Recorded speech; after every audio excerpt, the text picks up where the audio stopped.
Hi everyone. Some of you wanted me to talk about hair fall. So today let's discuss some common causes and treatments for hair fall in women. We'll be talking about hair fall in men in another video.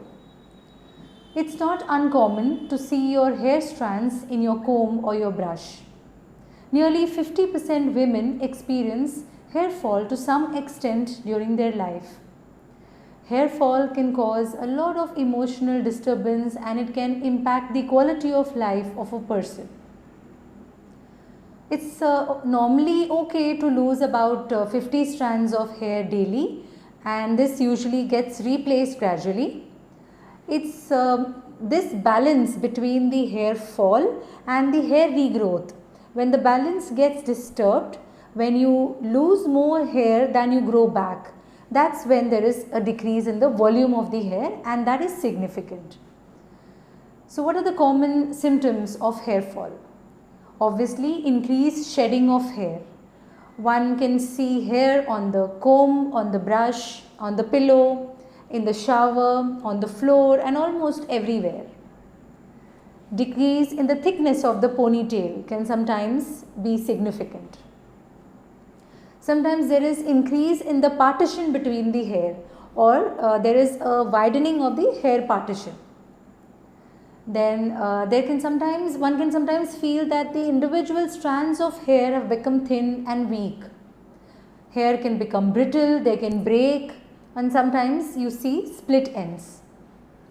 Some women do feel that their hair does not seem to increase in length, or actually they even feel that the length of their hair has decreased. Some women tend to feel some vague pain in the hair roots, and that is called as trichodynia. So let's first understand the hair cycle. Our hair grows in stages. There is a growing phase which is called as anagen, and it lasts for about 2 to 8 years, and nearly 80 to 90% of hair on our scalp is in this growing stage or the anagen stage. Next comes the catagen or the transition phase, where the hair gets smaller in size, and this lasts for about 2 to 3 weeks. Then the hair gets pushed into the next stage, that is the telogen or the resting stage. This lasts for about 2 to 4 months, and at the end of this stage the hair usually sheds off. During the active stage of hair loss, we see a lot of hair in this telogen or the resting stage. So what are the common causes of hair fall in women? Female pattern hair loss or the androgenetic hair loss is a very common cause of hair loss, especially when it can either be familial or it can be due to some hormonal change such as menopause.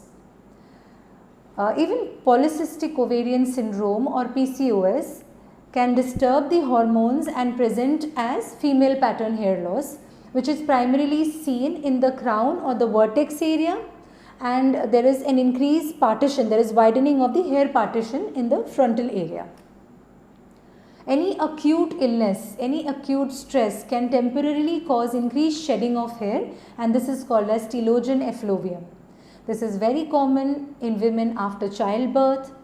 It can be seen after any acute illness like any fever or any surgeries, after any surgery.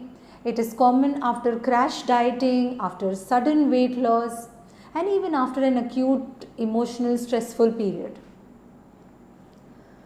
Deficiencies are another common cause of hair fall.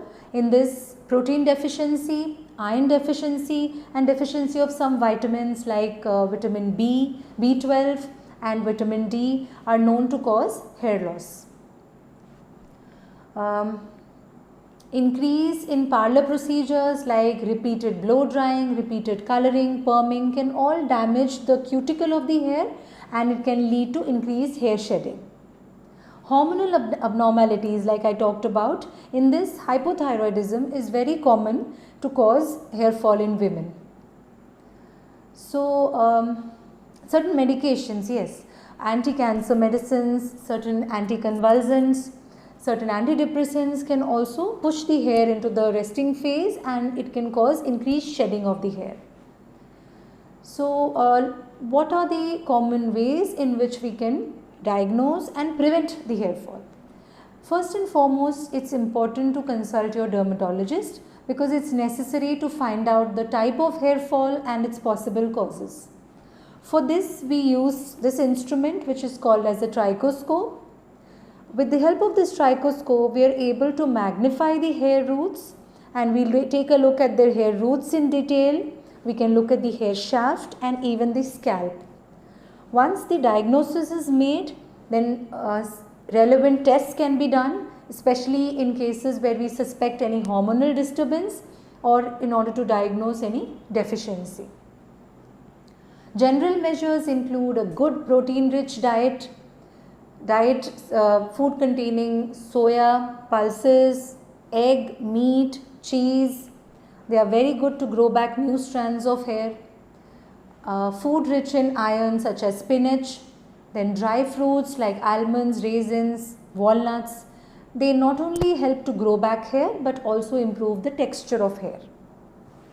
Avoid oiling of the hair, especially during the active stage, because at this stage your hair roots are essentially weak and any massage can further weaken them and cause increased shedding. And also it reduces the absorption of the medications that your doctor will prescribe to apply on the roots. In the medications, the mainstay of treatment would be solution containing minoxidil. This is available from about 2% to 10%, which your doctor will accordingly prescribe to you, and it is available either as a solution, as a foam or even as a gel. Now the effect of minoxidil is a bit slow to start. It starts after about the second month and it takes about 5 to 6 months to see good results to regrow back the hair.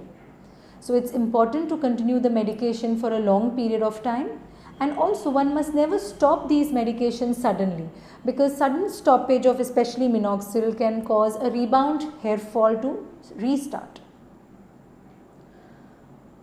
Medications such as supplements are again very important. So, medications such as those containing essential amino acids, iron, folic acid, vitamin B12, vitamin D, grapeseed extract, they will be helpful to prevent hair loss. Among the oral medications, anti-androgens can be prescribed, especially when one suspects hormonal cause for hair fall such as PCOS. I would also like to talk to you about platelet rich plasma therapy or the PRP therapy. This can be done in women also and it is very useful. It's a novel, simple and a safe way to not only stop hair fall but also to regrow back some hair. Although it is a slow process and it does take about 5 to 6 sittings, but results are very good. In this process, we harness the patient's blood and with the help of the platelet derived growth factors, these are injected into the hair roots and they stimulate the hair to regrow back. So, like I mentioned to you earlier, even though the process is slow, the hair regrowth happens very slowly, but timely action.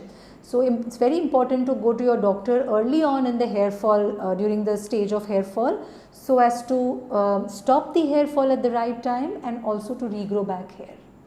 Thank you.